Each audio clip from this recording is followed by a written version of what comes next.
Bonjour tout le monde, je suis Mohamed Benijan, votre professeur de français. Aujourd'hui, on va aborder un cours un cours de langue dans lequel on va étudier les types de phrases. D'accord? Donc, les types de phrases, ce sont des genres d'énoncés qui construisent un texte.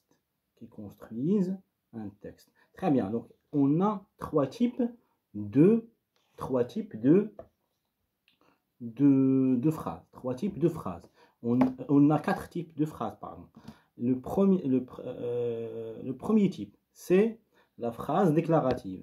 Qu'est-ce que c'est que la phrase déclarative? La phrase déclarative,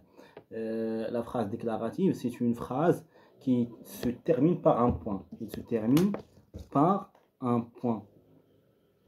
Par un point. Donc, à quoi sert-elle cette phrase? Il sert à déclarer un événement, à annoncer un incident, c'est-à-dire que on procure une information à notre interlocuteur. On procure une information à notre interlocuteur. Par exemple, le professeur explique la leçon.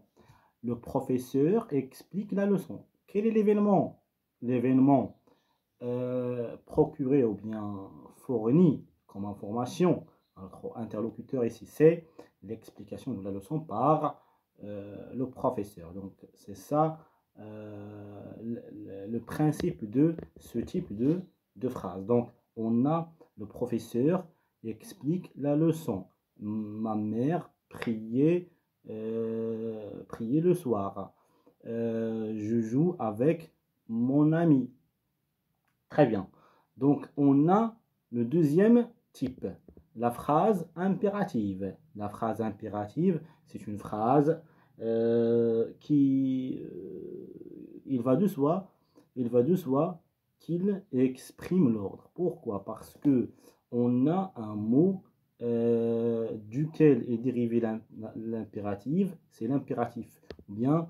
Euh, ou bien l'obligation, c'est-à-dire qu'on est obligé à faire quelque chose. Soit on exprime l'obligation, l'interdiction, le conseil, la recommandation à travers ce genre de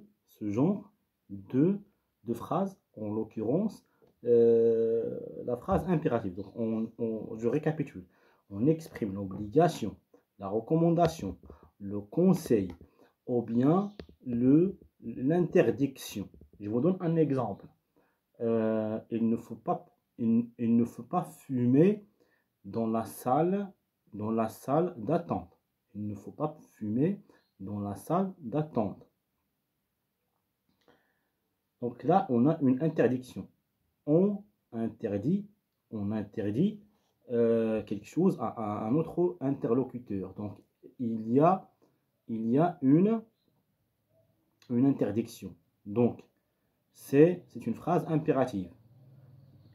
La phrase impérative, il est exprimé essentiellement à travers un impératif. À travers un verbe, un impératif. Ou bien dans des cas exceptionnels, comme je viens de vous élucider avec l'exemple de il ne faut pas fumer dans la salle d'attente. Donc, c'est une phrase qui peut induire en erreur, mais en fait, induire en erreur, pourquoi? Parce que c'est une phrase déclarative. Mais, ça pourrait être une phrase déclarative, mais il y a une interdiction là-dessus. Donc, implicitement, il y a une interdiction. Donc, on doit la classer impérativement dans la phrase impérative. Donc, on a un autre moyen d'exprimer la phrase impérative. C'est la conjugaison de n'importe quel verbe à l'impératif. Ferme la porte. Ferme la porte. Tais-toi. Donc là, on exprime l'ordre. On exprime l'obligation. On a parfois des énoncés que seul le contexte peut, clarifier pour mettre l'énoncé du côté de la phrase impérative. Je vous donne un exemple. Donc attention avec un point exclamatif à la fin. Donc un point exclamatif à la fin. Et je parle toujours de la phrase impérative. Très bien. Donc attention, là, le contexte d'attention, il précise le type d'énonciation, et par conséquent, ça va classer l'énoncé attention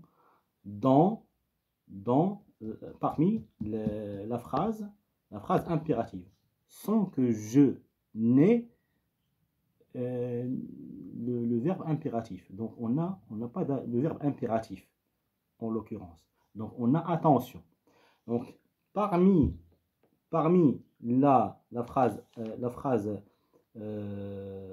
impérative, on classe cet énoncé. Donc on a la phrase interrogative. La phrase interrogative, il se divise en deux sous-genres. La phrase interrogative partielle et la phrase interrogative totale. Donc, la phrase interrogative partielle, je ne vais pas détailler tous les pronoms interrogatifs de circonstance existants dans ce sous-genre. Donc, on va faire bref pour donner une allure générale de cette leçon, dans ce cas de figure de la phrase interrogative, et précisément dans son sous-genre, la phrase partielle. Très bien. La phrase partielle, qu'est-ce que c'est?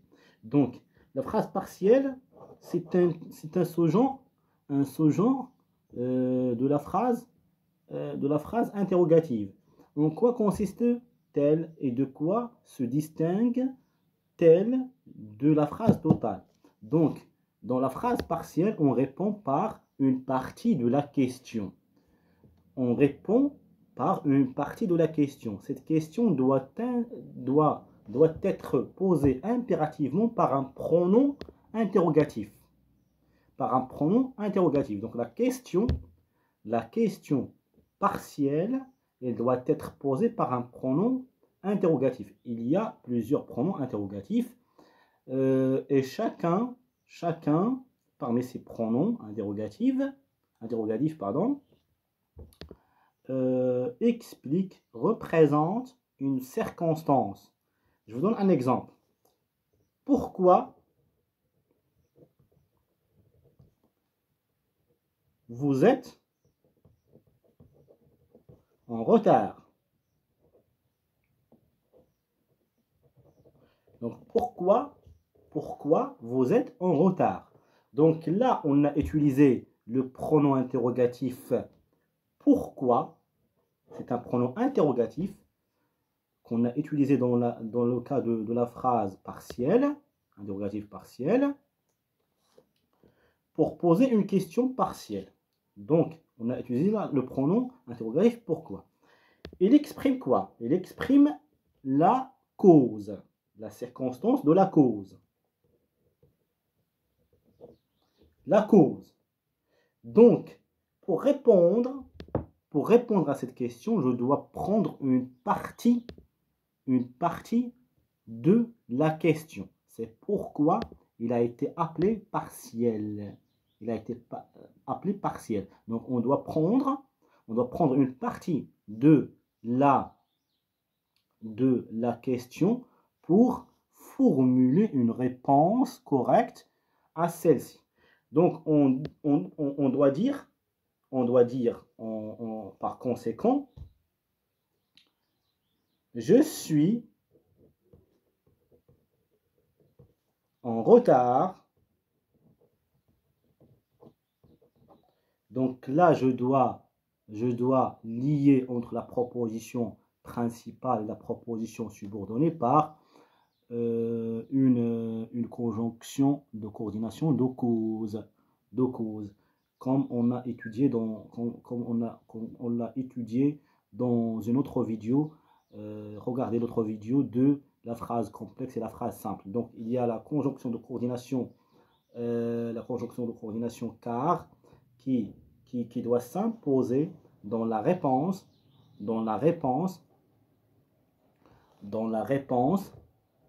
à cette question partielle. Donc car j'étais occupé.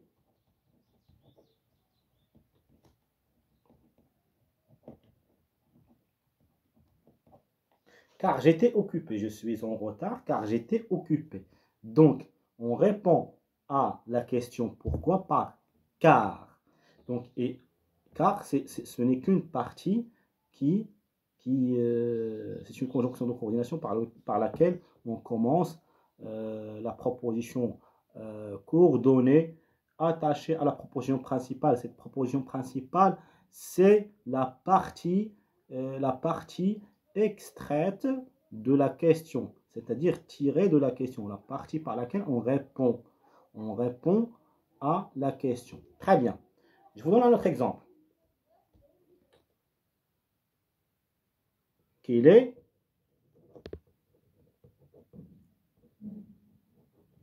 votre professeur de français?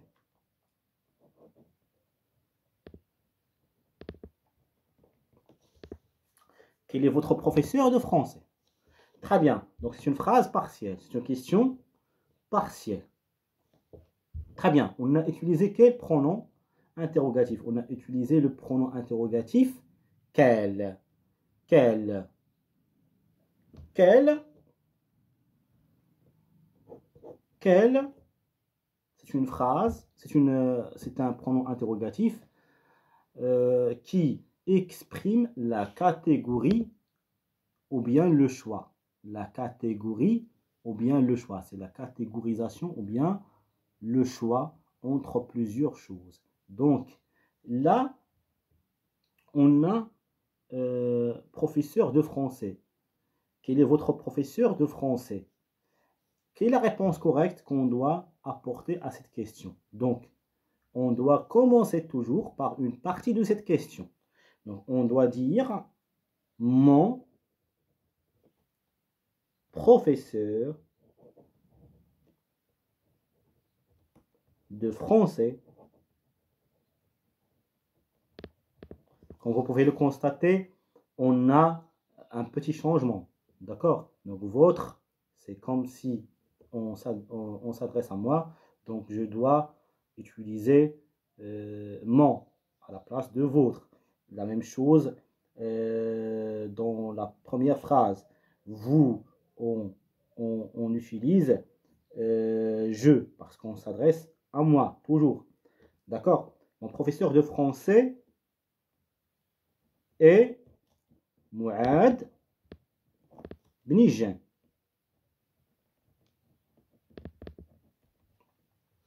Donc, votre professeur de français, c'est la partie qu'on a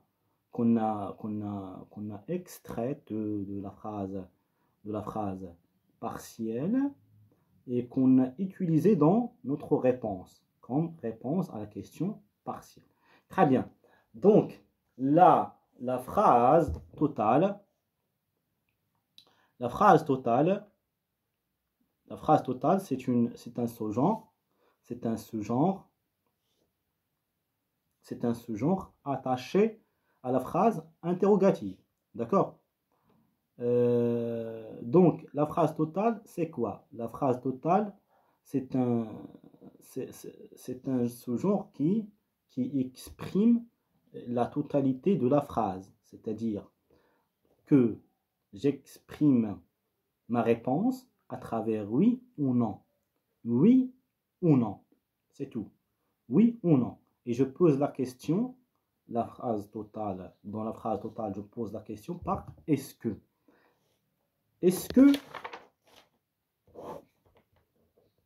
Est-ce que vous êtes disponible cet après-midi?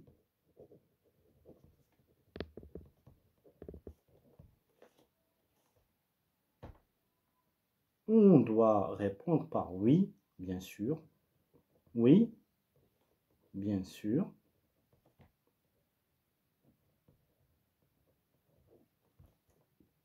Non, je suis occupé. Si on dit non, si on dit non, la justification n'est pas obligatoire. D'accord? N'est pas obligatoire, mais par politesse, on doit, on doit se justifier auprès de notre interlocuteur pour notre refus. D'accord? Donc, je suis occupé. On répond par oui ou par non. Très bien. Les moyens de la position d'une question. On va passer maintenant aux moyens de la position d'une question.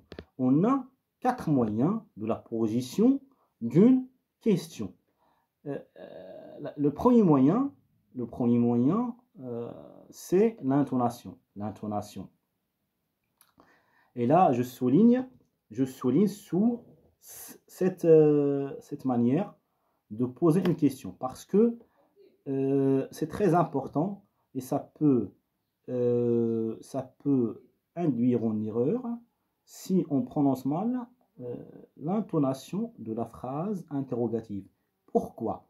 Parce que si on ne le fait pas, ça va donner une phrase déclarative. Donc ça va donner une phrase déclarative. Donc phonétiquement, on parle d'une intention montante ou bien descendante. Une intention montante ou bien une intention descendante. Lorsqu'on a une intention montante, on pose une question. D'accord? Et d'ailleurs, la phrase interrogative, elle sert à quoi? Elle sert à poser une question, à fournir, plutôt à se faire procurer une information. Donc, pour se faire procurer une information, on doit utiliser l'intonation. On doit utiliser l'intonation. D'accord? Donc, l'intonation, c'est quoi? C'est une sorte d'accent, une sorte de prononciation montante. Donc, au niveau de la prononciation, notre larynx doit prononcer à haute voix et avec un accent de position de la question pour donner naissance à une phrase interrogative. Je vous donne un exemple. Vous avez pris votre déjeuner? Vous avez pris votre déjeuner? Vous avez pris votre déjeuner? Donc, il y a une ascension, une montée de l'intention. Si je prononce la même phrase avec une intention descendante, ça va donner une phrase déclarative comme celui-ci. Vous avez pris votre déjeuner. Vous avez pris votre déjeuner. Vous avez pris votre déjeuner. Donc, très bien. Là, on a une différenciation de type de la phrase interrogative à la phrase déclarative à travers l'intonation, pardon. On doit faire attention à celle-ci. Très bien. Deuxième moyen de position d'une question, c'est l'inversion du sujet. l'inversion du sujet. D'accord? L'inversion du sujet. Tout le monde connaît ce que c'est que l'inversion de sujet. Donc, l'inversion de sujet, c'est lorsqu'on inverse le sujet et on permute l'emplacement de celui-ci par celui du verbe. C'est-à-dire le verbe ou bien l'auxiliaire devance le pronom. D'accord? Le verbe devance le pronom. Par exemple, avez-vous pris votre déjeuner? Avez-vous lu ce livre? Donc, il y a l'auxiliaire qui devance le pronom personnel. Très bien. Penses-tu que c'est correct? Penses-tu que c'est correct? Donc, le verbe penser, conjugué au présent de l'indicatif, il est devant le pronom personnel. Donc, c'est ça l'inversion du sujet. Et ça donne une phrase interrogative. C'est un moyen parmi les 4 moyens qu'on est en train de déballer pour élaborer une phrase interrogative. Très bien. On a les pronoms interrogatifs. On a vu les pronoms interrogatifs auparavant. Je vous donne un autre exemple différent. Donc, comment tu as fait pour réussir ton année scolaire? Comment tu as fait pour réussir ton année scolaire? Comment? Donc, c'est un pronom, interrogatif. Pardon. Très bien. On a la formule verbale interrogative. Est-ce que vous avez compris cette leçon? Est-ce que vous avez compris cette leçon? Et je l'espère très bien que vous l'avez fait. C'était tout pour aujourd'hui. Je vous remercie beaucoup. Très bien. Au revoir.